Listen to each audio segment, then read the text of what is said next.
I would like to share with you what me and Lorenz have been working on in the last few months, which is an experiment, of course, and I want to be provocative there and say transdisciplinary, and I will explain why, of merging different methods and trying to find alternative ways of looking at archaeological data.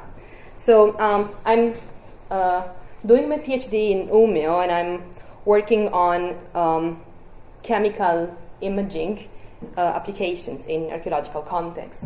I mostly work with hyperspectral imaging, and I mostly deal with stone materials. But I firmly believe that the nature itself of the archaeological record requires to be analyzed, at least, and with an interdisciplinary frame. And I've seen a lot of very interesting examples of that. But I would say, going back to the title of this presentation, that maybe we should take a step further. And as Radek was pointing out this morning, when we say transdisciplinary approach, we mean that we could actually change the mindset and try to make the integration of methods practice, like something that we can use for shifting a bit the paradigm of the archaeology. And I think that in this moment there is the potential for working in that direction, and probably this community of people is the best environment for discussing a new mindset. So what I think is that the mineral part of the archaeological record, which is the part that is most interesting for me, so stones and sediments, are not traces of the past that are, in a sense, frozen in time, but those elements are still part of an ecosystem, and they still have changes. So we need to take this always in account when we look at the archaeological record and when we make our interpretation. So I do think that there is a narrative that is embedded in every part of the record. And that narrative is probably not linear, but I would say it's more rhizomatic. So it has connection with a lot of other things. And in this sense, a transdisciplinary approach could be interesting for trying to take into account all these different connections together. I still don't know how, actually. So we need to consider that the archaeological record is still an open system. So there are still things going on in there. And I think that in order to investigate that kind of a complexity, we probably need to think about the methods we are using for collecting data, the way we sample, for example, and also the way we process and visualize those data. So I think that there is something interesting about the invisible qualities of the archaeological record. So there are things that we cannot see, with our eyes while excavating, like phosphite, for example, but are fundamental for the interpretation of the sites themselves. So when I started working with hyperspectral imaging and NIRS spectroscopy, I realized that I could multiply the number of measurements that I perform on the record in short time, acquiring very large data sets that could, in a way, correspond to the idea that the past is made of a lot of voices that are all like talking at the same time. And this approach could resemble a bit a sort of big data approach to the archaeological record. But at the same time, it brings a bunch of drawbacks. So in particular, the technique that we are using, the near-infrared spectroscopy, is, of course, a non-destructive remote sensing technique. And I'm working within a project called MOBIMA project, in which we are testing different applications of chemical imaging and handheld spectroscopy. And we are trying to understand how this technique, that is actually portable and quite scalar technique, can be used in different archaeological contexts. And we are trying to compare that with traditional sampling and laboratory analysis. And we have been working in a lot of different contexts. And I want to focus especially on chemical imaging today because it allows us to take pictures of objects, pictures in which every pixel of the image corresponds to a spectrum in the near infrared. So we collect images in which every pixel corresponds to a chemical information because these pictures are made of different pictures in different wavelengths. I don't know if you are familiar with this technique, but it's not new in archaeology, of course. It is used in aerial photography, for example. There are multispectral cameras that are mounted on drones and used for landscape archaeology, and like satellite images are very common. What we thought it would be interesting is to use it as a close-range technique, so on spot, on very specific features. So here is, for example, an application project we are working with in Carcassonne in southern France. We are working on the archaeology of the buildings, scanning parts of the wall and try to understand the difference in the building materials. So what we are using mostly is this camera, the Sisu Gamma Pashroom shortwave infrared hyperspectral imaging system that we have in Umeå in the lab, and it works with a conveyor belt on which the items are placed, and we get, as you can see, chemical images of these samples, and we try to make sense of this chemical information using some techniques that are used in geology for geological mapping. So using the spectral features as discriminant into the analysis of the image. So what we do is that think that every pixel in this image corresponds to one chemical information. So we try to isolate the spectral features that are interesting for us and work on cluster analysis. So what we do is that we work with multivariate statistics on images, and we can actually in this way isolate the part of the image that are most interesting for us. For example, in this part of the wall I isolated the stones and here the mortar, and I can check and I can actually point out some elements, for example these blue dots in the mortars, that are particularly interesting for me to date that phase. So this is the technique in general, and we have been playing around with this technique in this experiment. So we had some times to work with the data from this Mesolithic site in northern Sweden.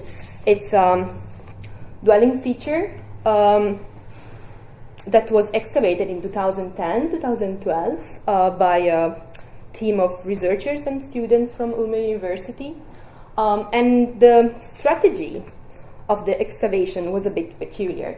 As you can see here, the location of the site, and then you have a map in which all the other prehistoric sites are represented, and that red triangle up there is our site.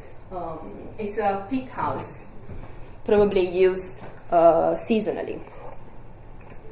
As I was saying, the strategy of the excavation was quite peculiar, and that is also one of the reasons why we started thinking how to represent the data from this excavation. Because actually you see the feature up there, the round part, and all these little squares that you see are the trenches that were investigated.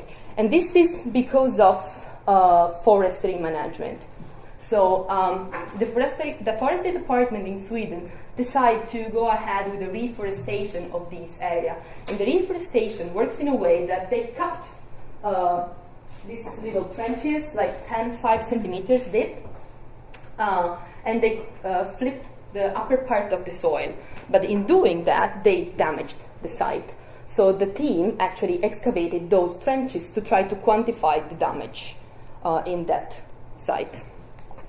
So the site was excavated in these little trenches, and the quantification of the findings was done at a preliminary level on the entire trench findings, and it showed at the preliminary level already some interesting pattern of distribution of the lithics on the fire-cracked stones and the faunal remains.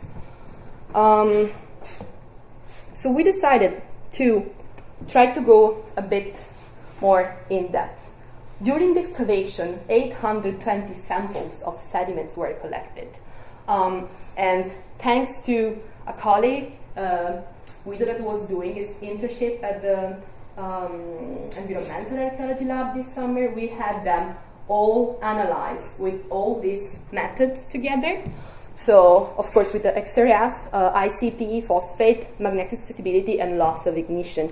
So that gave us a massive data set to work with.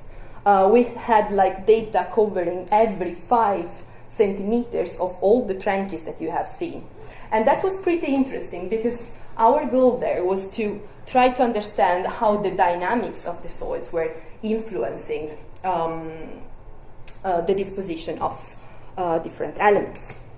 So the first thing that we did was like try to plot the results of these analyses, and we could of course spot some patterns. So every column corresponds to one trench and the different layer examined. So we saw that there were of course like interesting patterns going on, but we thought that this kind of visualization wasn't enough. Furthermore, considering all the data we had, we wanted to try something different, which in this case was trying hyperspectral imaging on soils. So the same 820 samples were scanned with this camera, and we tried to associate to every sample of soil one spectrum that was then associated to all the different type of analysis that we've seen before.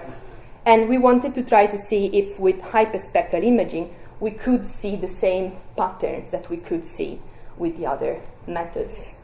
Of course, in this case, when you work with hyperspectral imaging, you have in one spectrum for one sample all the information condensed all of a sudden. So the number of variables increases drastically. And of course, the number of information that you can spot when you plot these variables is much more problematic.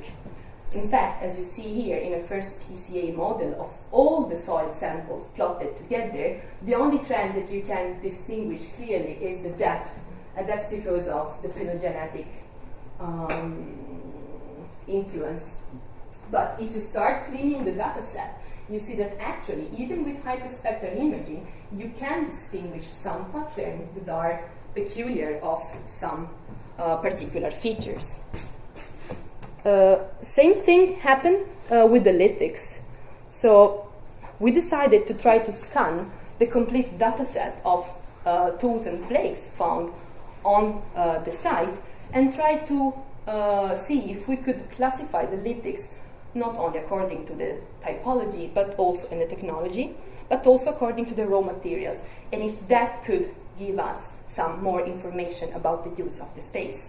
So we did the scan of all the fragments. It took us 3 days to scan all this, and we ended up with a bunch of images, and processing those spectral information, we ended up with 8 different categories of raw materials, and those categories were then plotted on the side, and we will see later how this actually showed that different types of quartz, quartzite, and flint were distributed at different places and different level of the site. So we decided to merge all this data together in a platform that Lorenza will show you. In order to put in relation our new acquired datasets about lithics and sediments with the archaeological context, we collected all the documentation produced in the field. So, especially handmade drawings, sections mainly, and context sheet. The findings are grouped in 3 categories: quantification in volume of fire-cracked stones and weight of bones, and lithics collected, quantified in weight as well, and with preliminary classification, typological preliminary classification. So we organized all this information in a geodatabase, and we connected this geodatabase with a three-dimensional GIS. That's because we thought, and we still think, that working with the third dimension, and not only so X and Y, but also the Z, the depth, can add a plus value in the way of thinking and understanding the space and the use of the space in the site. So we chose to visualize in 3 dimensions. In general, we can say, because of course our world is three-dimensional. So we perceive our world in 3 dimensions, and this visualization can be more closer to the original data we have. And in particular for our site, we found extremely useful to emphasize the depth, the Z dimension, for 2 reasons. Because our excavation site is composed of very narrow but very deep squares, and the nature itself of the sediment and the gradal changes that can occur can be recorded better in vertical profiles, but with the 3-dimensional visualization we can visualize the vertical profiles without sacrifice the horizontal distribution of the characteristics. But since the data during the excavation weren't collected and produced in 3D, we needed to transform our 2-dimensional data in 3D. So we just extruded all the levels we had. An important thing is that the excavation was conducted, unfortunately, not using the single context, but was based in different levels of 5 centimeters each, as you can see in the slide. All the findings and all the soil samples are related to each level.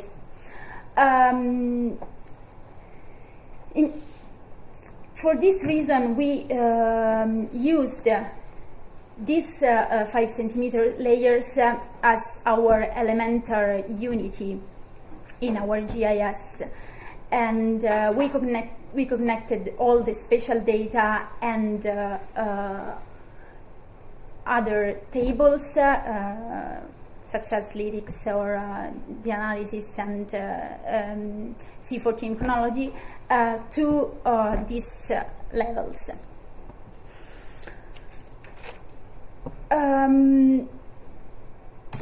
So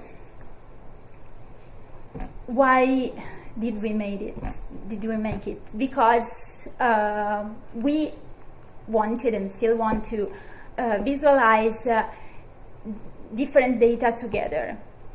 Since we have a huge data set, we are trying to put in relation things and try to recognize patterns and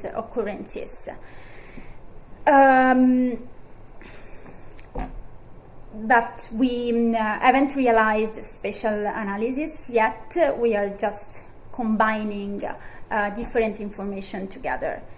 And before describing the pictures, I'd like to say that we are aware that this kind of visualization, even if can show different things together, can be problematic, because I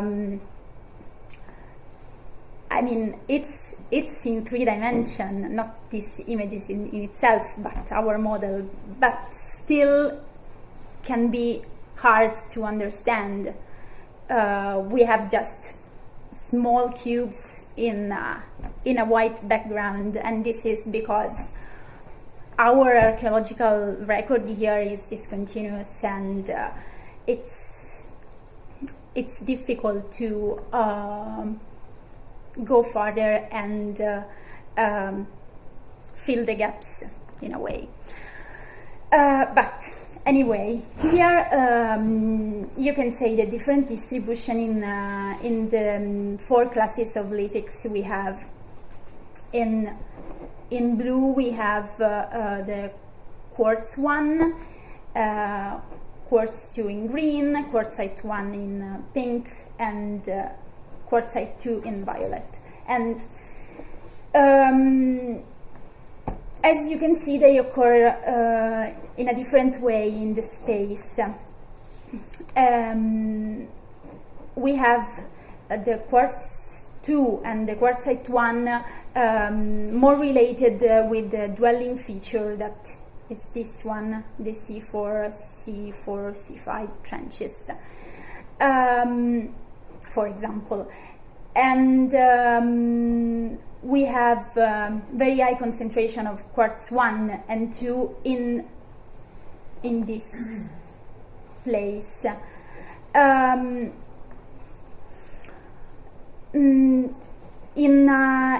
In brown, you can see the archaeological features recognized during the excavation. So we want to investigate more these areas, because no archaeological features were recognized during the excavation, but maybe there can be something interesting, but we will see it a bit more later. Another visualization we tried is putting together the inorganic phosphate content with the bones remain and the archaeological features recognized. And we can clearly see that the highest contents in phosphates are related to there is a clear connection between the presence of the archaeological features, mainly the features heat related, with the highest phosphate contents. We can't recognize the similar patterns with the iron content, and this is mainly because the iron content is related to the nature of sediment itself, more than human activity, maybe. And finally, we have magnetic susceptibility, and here, as well as with lithics, we can recognize a highest concentration in this area. So now we want to put together the NIR data as well for trying to find interesting information, not only for the area of the dwelling feature here, but for this area our site. So yeah, that's what we've been doing so far. And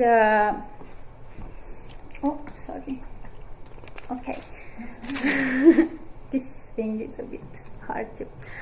And yeah, so in doing that, our aim was and still is, because we are still working. We haven't finished yet, of course.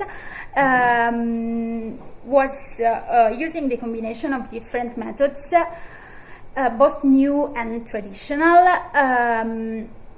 for organizing and visualizing in a different way relations between things, taking into account continuity and discontinuity, but without fractures in the archaeological record. That's why we chose a three-dimensional visualization. So